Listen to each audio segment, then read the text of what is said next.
Bueno, vamos a hablar hoy de lo que tiene que ver con infecciones urinarias.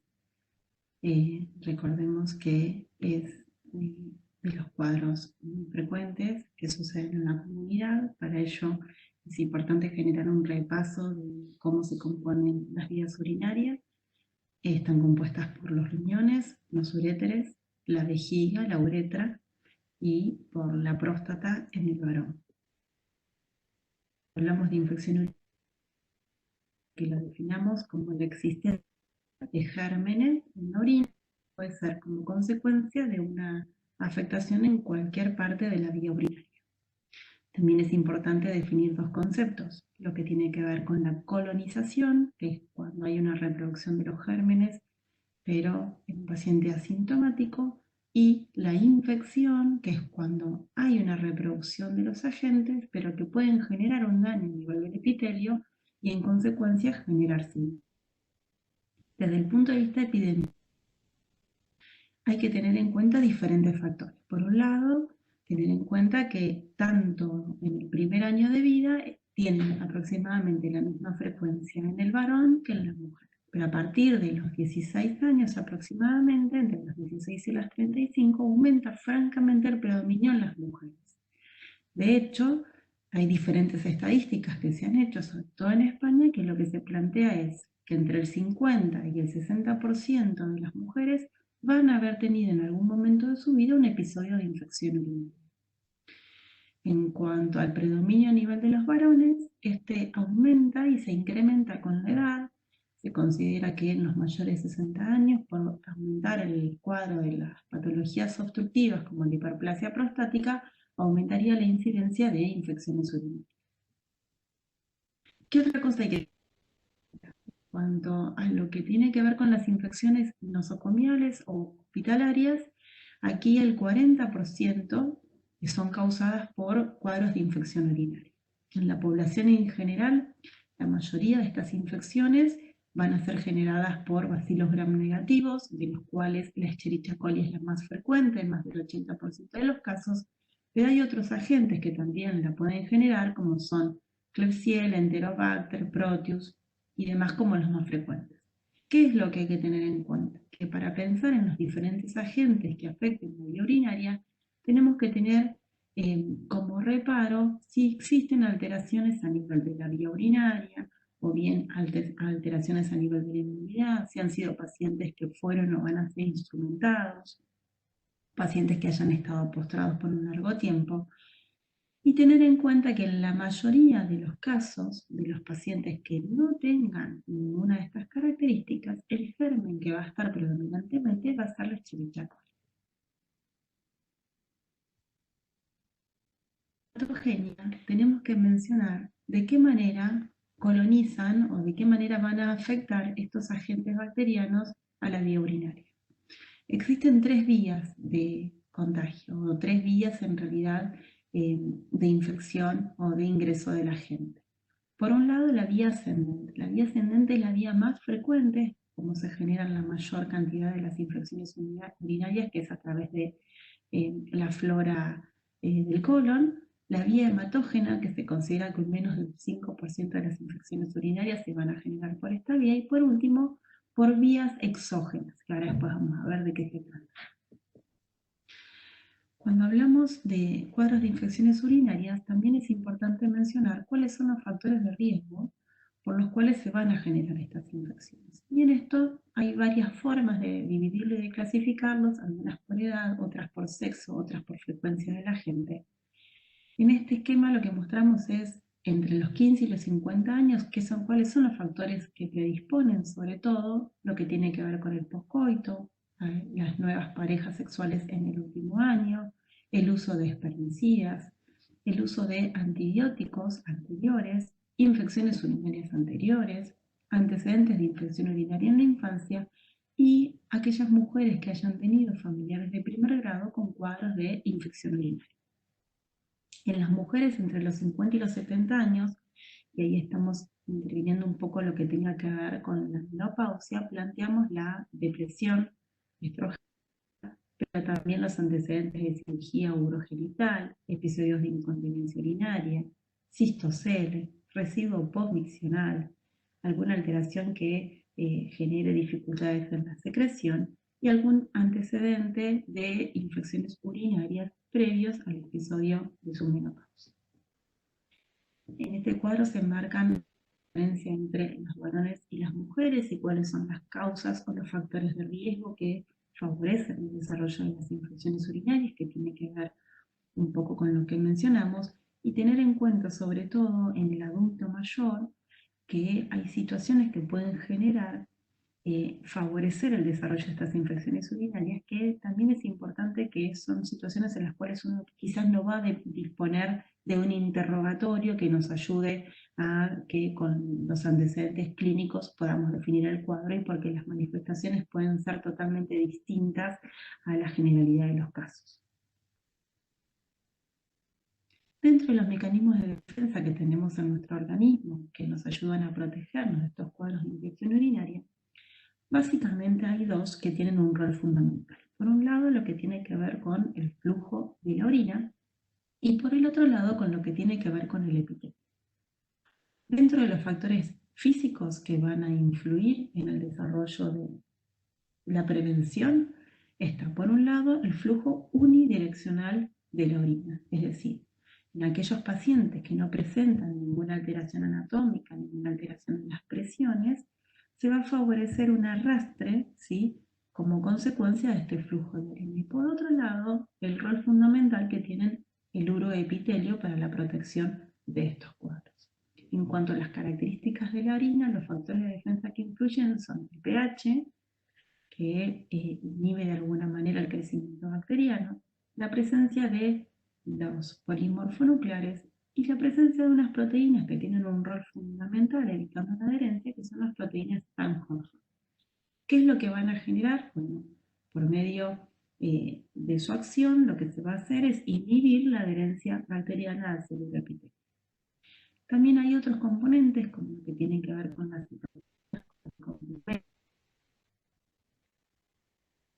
citolina secretoria que también pueden generar un efecto protector. Los receptores TOL también tienen un rol fundamental y como dijimos, el sistema de complemento lo que va a favorecer es la ozonización de las bacterias. Hay un ítem fundamental para plantear en los mecanismos de defensa a nivel de la mujer que tiene que ver con la presencia de los lactobacilos. Los lactobacilos tienen un rol fundamental. ¿Por qué? Porque por un lado pueden interferir e inhibir la adherencia bacteriana porque tienen una acción sobre las fibras y los flagelos, porque pueden bloquear los receptores con este objetivo evitar el anclaje de estos agentes y porque inhibe la producción y la multiplicación de los diferentes agentes bacterianos por medio de la producción de superóxido. ¿Qué es lo que se puede contrarrestar? Es decir, ¿de qué manera esto se puede afectar? Bueno, hay que tener en cuenta que cuando existe una alteración a nivel de los estrógenos, y por eso la importancia de la mujer posmenopáusica, la disminución o la ausencia de estrógenos lo que va a generar es una alteración del pH vaginal y esto ayuda también a la colonización. Y por otro lado, disminuye la población de los lactobacilos, por lo cual, a disminuir este factor protector, puede aumentar y predominar los agentes bacterianos, como por ejemplo la Escherichia coli con un rol patógeno. ¿Qué es lo que sucede? Cuando algunos de estos mecanismos de defensa se ven afectados y no pueden cumplir su rol, se va a generar la adherencia de los diferentes agentes hacia el epitelio y posteriormente colonizar y generar una infección de la vía urinaria. Hay factores que uno tiene que tener en cuenta, como vimos en otros agentes bacterianos y como vimos en infecciones digestivas. Por un lado, la cantidad del inóculo inicial. Por otro lado, que no haya alguna alteración a nivel del tracto urinario, alguna alteración anatómica o obstructiva.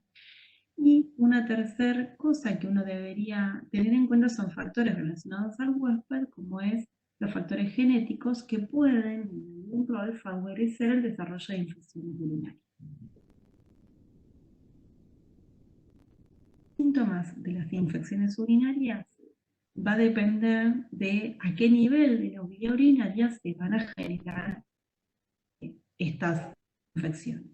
Vamos a dividir a las infecciones urinarias con infecciones urinarias altas y con infecciones urinarias bajas, dependiendo cuáles sean los órganos que afectan. Cuando afectan el riñón hablamos de infección urinaria alta, hablamos de las pielonefritis, y cuando afectan la vía urinaria baja, pensamos en la cistitis, que generan los cuadros en consecuencia, que es la bacteriuria asintomática, que también tiene un rol fundamental, y ahora vamos a ver de qué se trata. Las urinarias, así sean altas o bajas, también se van a caracterizar las altas en si son infecciones urinarias complicadas o si son infecciones urinarias no complicadas. ¿Qué es lo que varía entre una y otra? La infección urinaria complicada es aquella donde existe a nivel de la vía urinaria alguna alteración anatómica, alguna obstrucción, algún trastorno en la inmunidad o gérmenes que no son usualmente causales de infecciones urinarias. A este grupo de infecciones las denominamos infecciones urinarias complicadas. Y las no complicadas son las que no reúnen ninguno de estos criterios que acabamos de mencionar. Dijimos la relevancia de la bacteriuria asintomática. ¿Por qué es importante? Lo primero porque para definirla como tal tenemos que mencionar que haya un cultivo monomicrobiano, es decir, que haya una sola bacteria en la orina y que el paciente se encuentre asintomático.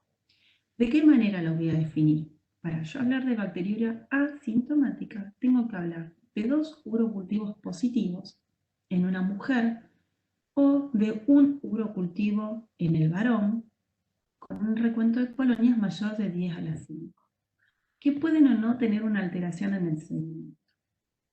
Acá, ¿qué es lo que tenemos que tener en cuenta? Que hay alteraciones, o en realidad hay una diferencia anatómica entre la uretra del varón y la uretra de la mujer en cuanto a su longitud, que hace que la mujer tenga mayor susceptibilidad a las infecciones urinarias. El hecho de tener una uretra corta, ¿sí? El contexto de la higiene, el contexto de incluso hasta la postura por orinar, son factores que también uno los interpreta como factores de riesgo. En los pacientes que estén sondados, el recuento de colonias va a disminuir porque puede existir una colonización a nivel de la vía urinaria, por lo cual se considera una bacteriuria asintomática cuando tiene un recuento de colonias mayor de 10 a la 2. En cuanto a todos los factores que fuimos mencionando, que tienen que ver con los mecanismos de defensa y la presencia de los lactobacilos, es importante que aproximadamente hasta un 10% de los pacientes posmenopáusicas van a tener episodios compatibles con bacteriuria asintomática. Es importante tener en cuenta asintomáticas situaciones clínicas donde la bacteriuria asintomática tiene una relevancia mayor. ¿Cuáles son estos casos? Por un lado, los pacientes que vayan a tener un procedimiento de la vía urinaria con una instrumentación, la bacteriuria asintomática específico, las mujeres embarazadas entre la semana 12 y semana 16 y hasta la semana 20 que tengan urocultivos positivos, también la bacteriuria asintomática tiene una relevancia por las características de los agentes y lo que puede generar en la transmisión a nivel del embarazo. Y hay una controversia en los pacientes diabéticos y en los pacientes inmunodeprimidos, donde en algunas partes de la bibliografía se plantea que van a requerir un tratamiento y en otras no. Cuando hablamos de infecciones urinarias, hay que tener en cuenta algunos conceptos. Estos conceptos son, por un lado, la recurrencia. Uno menciona que una infección urinaria es recurrente cuando el paciente presenta más de 3 infecciones urinarias en un año o más de 2 infecciones urinarias en el lapso de 6 meses. Esto pensemos que tienen un mecanismo de mortalidad importante, sobre todo a nivel de la morbilidad. ¿Por qué? porque se considera que las infecciones urinarias pueden crear cuadros de hasta 6 días de disminución de rendimiento. Hay estudios hechos, sobre todo en Europa, que lo que demuestran es que los pacientes que tienen infecciones urinarias, que es una de las infecciones más frecuentes, tienen 6 días menos de rendimiento, pueden tener un ausentismo que roza entre 1 y 2 días, dependiendo de la gente que les cause, y las recurrencias aumentan en consecuencia. Entonces es importante tener en cuenta estos cuadros. Hablamos de recidiva cuando el paciente tiene un nuevo episodio de infección, pero por el mismo agente. Y hablamos de reinfección cuando el paciente presenta una nueva infección urinaria, pero por un germen distinto, bien por ese germen inicial que fue colonizado. Es importante también tener en cuenta que generalmente las recidivas se generan en las semanas posterior a el primer cuadro de infección urinaria. Cuando hablamos de las recurrencias, este cuadro me pareció didáctico, digamos, porque uno tiene que tener en cuenta 3 factores. Factores que tienen que ver con el huésped, factores que tienen que ver con el ambiente y factores que tienen que ver con el microorganismo. Cuando nosotros mencionamos los factores del huésped, habíamos dicho al inicio, dentro de lo epidemiológico, que podía haber factores genéticos que podían favorecer el desarrollo de infecciones urinarias.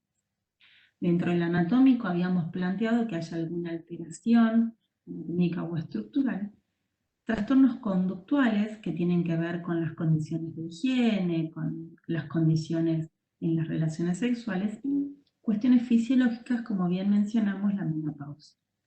En cuanto a lo que tiene que ver con el medio ambiente, sobre todo el uso continuado de antibióticos o el uso de espermicidas pueden generar un medio propicio para que se genere la colonización, y los que tengan que ver con el microorganismo en sí, sobre todo a nivel de Escherichia coli, que dijimos que es el germen que generalmente genera la infección urinaria, la presencia de subfimbrias que pueden generar también los biofilms o los POTS a nivel de las células epiteliales que favorecen el ingreso de manera más profunda hacia el territorio. Y de esta manera logran una colonización y en algunos casos una infección recurrente. ¿Qué otros agentes pueden afectar sobre todo las vías urinarias? Por un lado dijimos la Escherichia coli, que se lleva a más del 80% de los casos. Por otro lado, y sobre todo en las mujeres jóvenes, los estafilococos coagulasa negativos, sobre todo el Staphylococcus saprophyticus, que puede afectar hasta el 15% de los casos. Los enterococos, que son un porcentaje menor. El Proteus mirabilis, que tiene características particulares, sobre todo porque puede favorecer el desarrollo de cálculos. Y algunos otros bacilos gram negativos que son mucho menos. ¿De qué manera se va a generar sobre todo la infección urinaria y de qué manera se torna un agente patógeno? Bueno, algo habíamos visto en el núcleo de infecciones digestivas cuando hablábamos de las características y los factores de virulencia de Escherichia coli. Vemos que tiene una característica de tener 4 grupos filogenéticos. Estos 4 grupos tenían características particulares. Sobre todo los gérmenes extraintestinales van a depender de las cepas que van a derivar del grupo B2.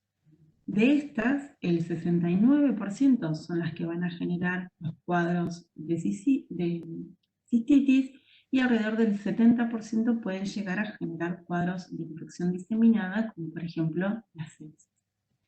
¿Qué es lo que genera la Escherichia coli? Bueno, algo habíamos visto en digestivo, que puede invadir las células epiteliales del urotelio a nivel de la vejiga y va a replicarse dentro de esta, generando los biofilms. O también se denominan comunidades bacterianas intracelulares, porque se van a generar a nivel del urotelio más profundamente. ¿Qué es lo que van a hacer? Lo que van a generar es como una película, y esta película va a favorecer la internalización de los agentes. favorecido por la adhesión de las fimbrias, que habíamos visto que era una característica particular de las Escherichia coli. Estas biofilms Escherichia coli y los va a favorecer con cuadros de infecciones recurrentes, por esto mismo que habíamos mencionado hace un momento. ¿Cuál es la virulencia de la Escherichia coli? Un poco habíamos visto cuando veíamos en las enterobacterias los factores de la patogenicidad que tienen, que estaban ligadas por las fimbrias, que las fimbrias tienen un rol fundamental en lo que es la adherencia, la presencia en la cápsula del antígeno O, que tenían capacidades antifagocíticas y que en algunas ocasiones podían inhibir las sustancias bactericidas. Y por otro lado, las endotoxinas que se podían generar, sobre todo que iban a estar ligadas al lípido A. Acá lo que mostramos es que tiene un rol fundamental las Tams-Horfall, que cuando mostramos dentro de los factores defensivos, la proteína Tams-Horfall lo que hace es, se encuentra en el epitelio superficial, y lo que va a hacer es inhibir la adherencia de la Escherichia coli. Se va a unir a ella y no va a permitir que ingrese al epitelio. Cuando esto se altera, digamos, y tengo ausencia de estas proteínas, la Escherichia coli puede tener un papel invasivo. Sin embargo, cuando la proteína Tamm-Horfall está presente, lo que genera es, permite la adherencia de la Escherichia coli a la proteína, y a partir de acá lo que hace es estimular la lisis y la apoptosis, y ahí se generaría el desprendimiento del epitelio.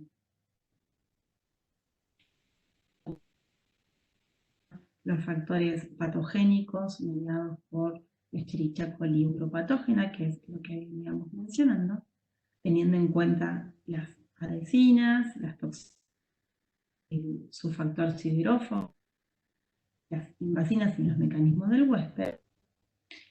Y ahora vamos a pasar a otros agentes que también intervienen en las infecciones urinarias, como por ejemplo el Proteus mirabilis. El Proteus mirabilis tienen características particulares, afectan la vía urinaria en un menor porcentaje que la Escherichia coli, y tiene características especiales. Es una enterobacterias, se caracteriza por su movilidad, son sumamente móviles, es una bacteria gram negativa, facultativamente anaeróbica, y que tiene la particularidad de producir fermentos que lo que van a hacer es desaminar la fenilalanina y el triptófano. También forman parte de la flora intestinal normal.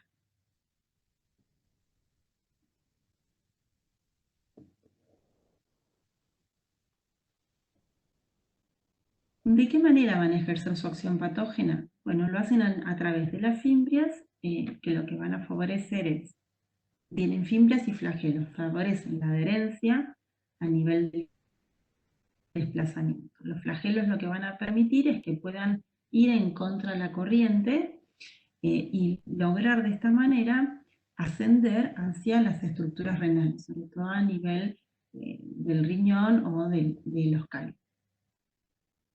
¿Qué particularidad tienen? Tienen la particularidad de una enzima que son las uriasas, que lo que van a hacer las uriasas es desdoblar la urea. En este desdoblamiento de la urea y la secreción de amonio también van a alcalinizar la orina, y esto va a generar el depósito de cristales o la precipitación de las sales con la consiguiente formación del cálculo. La particularidad que tiene es que estos cálculos pueden ser cálculos coraliformes, que como dice su palabra tienen la forma de un coral y que pueden obstruir la vía urinaria.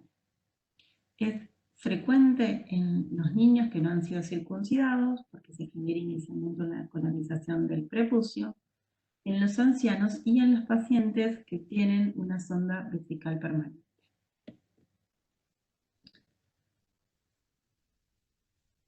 Otro de los gérmenes que se encuentran y que afectan las vías urinarias son de la familia de la Klebsiella. La Klebsiella también son enterobacterias inmóviles, son bacilos gram negativos, y la mayoría son productores de ureasa, ¿no? Un poco lo que habíamos mencionado recién con el producto. tienen en su estructura una cápsula y pueden generar colonias en medio sólidos.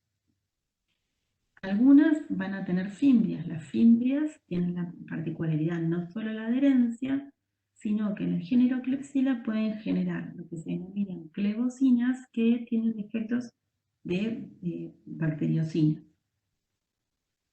Hay dos especies, la Klebsiella pneumoniae y la oxytoca, y a su vez la pneumoniae, que es la que vemos en las infecciones urinarias, puede dividirse en tres subespecies. También la Klebsiella va a estar localizada en las vías en las vías respiratorias, hasta en el 10% de los pacientes, y puede aislarse también a nivel de los esputos. Tienen una predisposición a generar necrosis, abscesos, tienen una alta mortalidad y afectan sobre todo a los pacientes que tienen algún grado de alteración o de inmunodepresión, como los alcohólicos y los pacientes que han sido hospitalizados. Otro de los agentes menos frecuentes en el cuadro de infección urinaria son los micoplasmas. Los micoplasmas tienen la característica de ser procariotas, de tener un tamaño pequeño y no tener pared celular. También tienen doble material genético, ADN y tienen ARN. Consideran las bacterias más pequeñas que tienen la capacidad de dividirse y de vivir de manera independiente. El hecho de que no tengan una pared celular lo que va a generar es que sean muy plásticos, que puedan adecuar y adoptar cualquier forma, que se puedan adherir bien a las membranas celulares y que sean sensibles a la lisis osmótica, lo que los hace resistentes a varios antibióticos.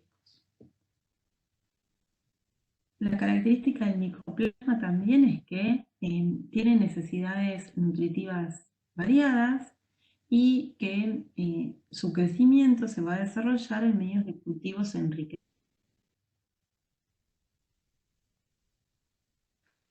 Desde el punto de vista práctico, hay que tener en cuenta de qué manera uno va a tomar la muestra en el contexto de estos pacientes. Generalmente se utilizan tres tipos de toma de muestra. Por un lado, lo que se llama el chorro medio miccional. Por otro lado, lo que se denomina al acecho. Y en última instancia, lo que tiene que ver con la punción suprapúbica.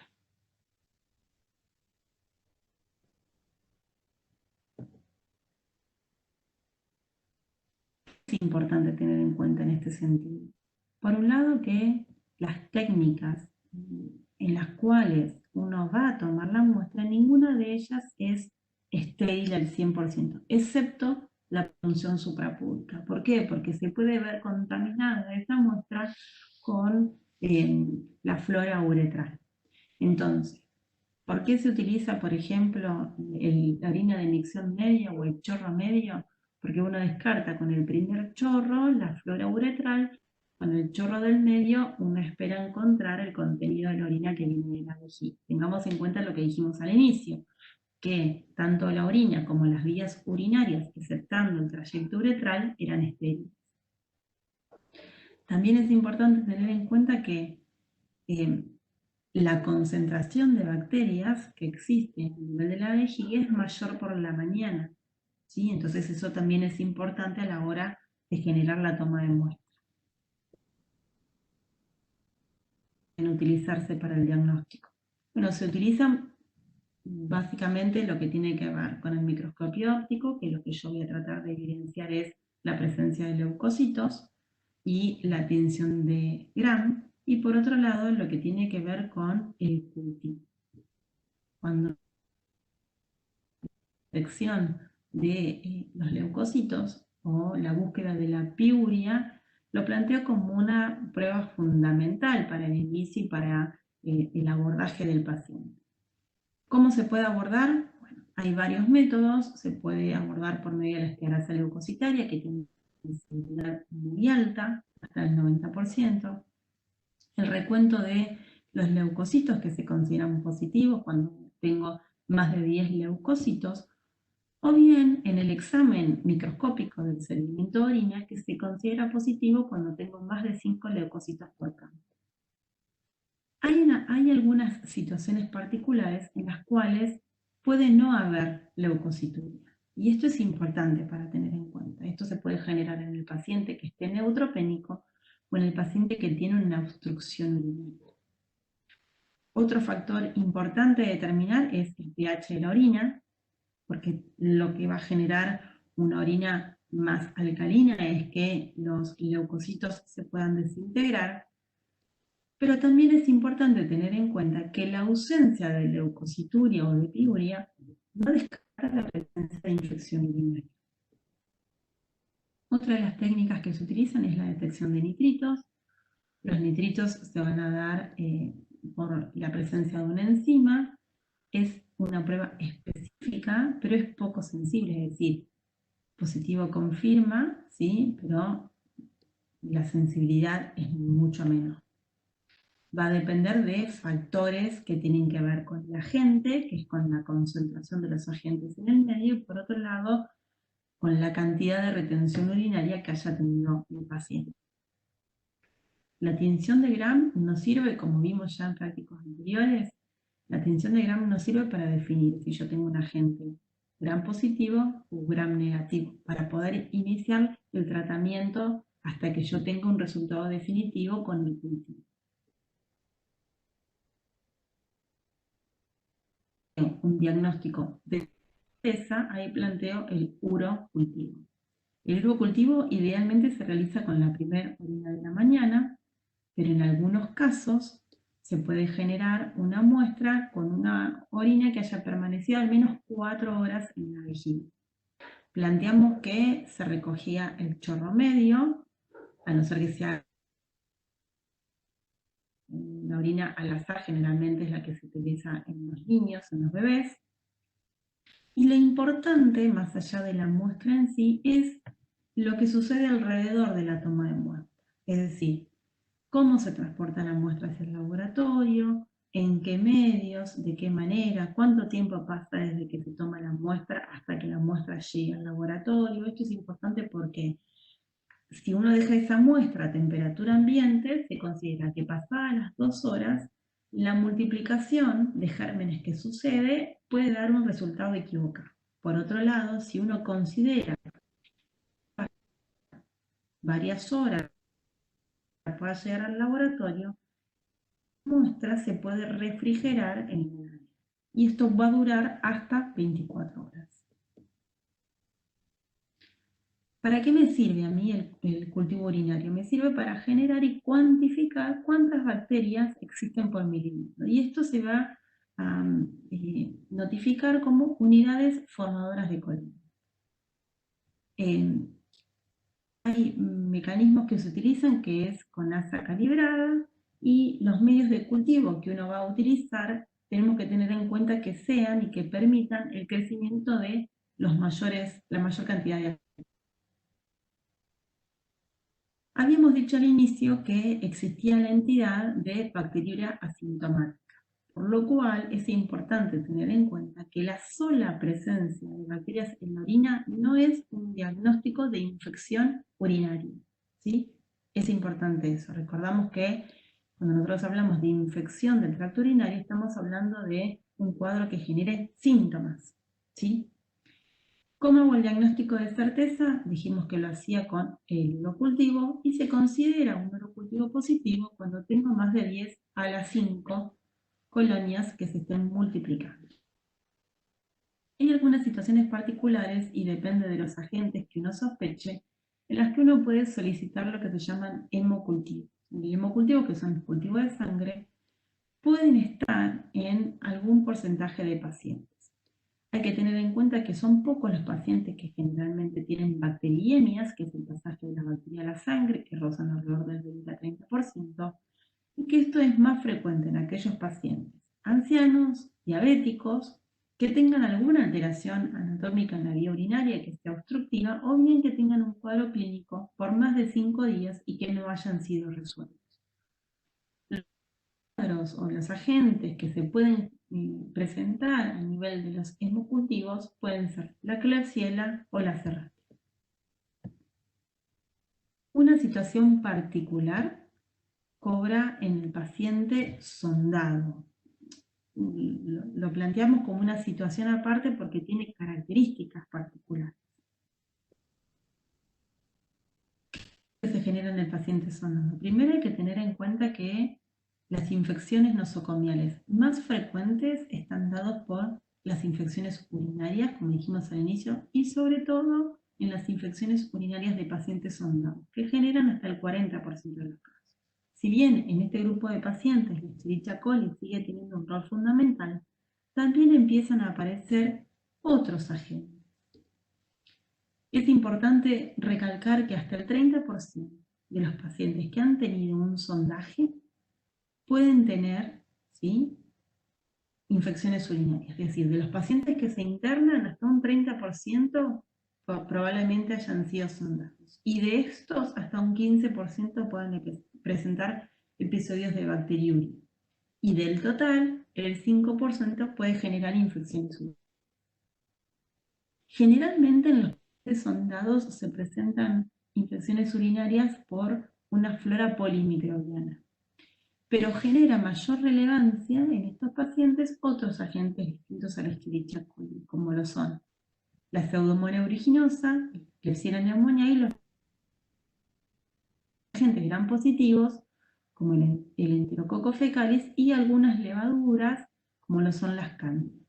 Esto genera, al ser agentes distintos y con un porcentaje mayor de invasión en huésped particular, favorece también la resistencia a los antibióticos. En el paciente sondado es importante saber que el agente va a ingresar a la vía urinaria. Tenemos que tener en cuenta que el flujo de la orina normal, uretero-vesical, va a generar un arrastre, ¿sí?, para eliminar los diferentes agentes. En el paciente que está sondado, en el contexto de poner una sonda, se generan microtraumatismos a nivel de la uretra, y esto lo que va a generar es un trastorno a nivel de las barreras. ¿Qué es lo que va a generar la sonda? Que la vejiga no se vacíe completamente. Entonces va a quedar lo que se denomina una orina residual. En esa orina residual pueden proliferar los agentes bacterianos y colonizar. También hay que tener en cuenta que la sonda, en cuanto a su material, que la mayoría están hechas de silicona, actúa como un mecanismo de un cuerpo extraño, por lo cual va a generar una respuesta inflamatoria constante que también va a favorecer la adherencia de los bacilos gram negativos. Y por otro lado, también hay que tener en cuenta de qué manera van a ingresar los agentes en el paciente sondado.